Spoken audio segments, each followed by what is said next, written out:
Hi guys! Magluluto tayo ng sinigang na bangus. Very healthy food and yummy food guys.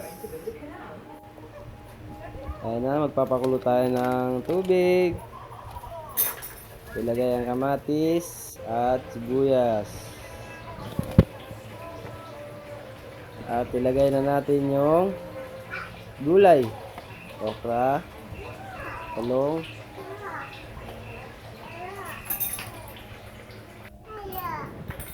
Ayan guys, kumulo na.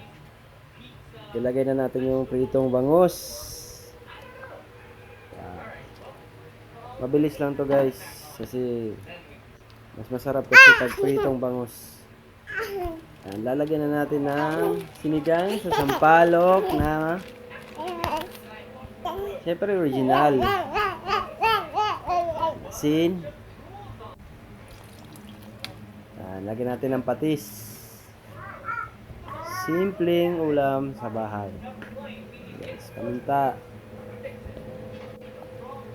Masarap. Guys. At nilagyan rin pala natin yan guys ng labanos. At ilalagay na natin ng kangkong. Malapit na siya maluto guys. Napakasarap. Plating na natin. Ayan. Sarap humigop ng sabaw. Tag-ulan.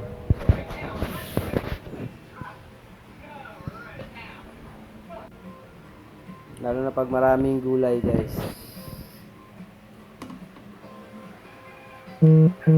Yan, luto na.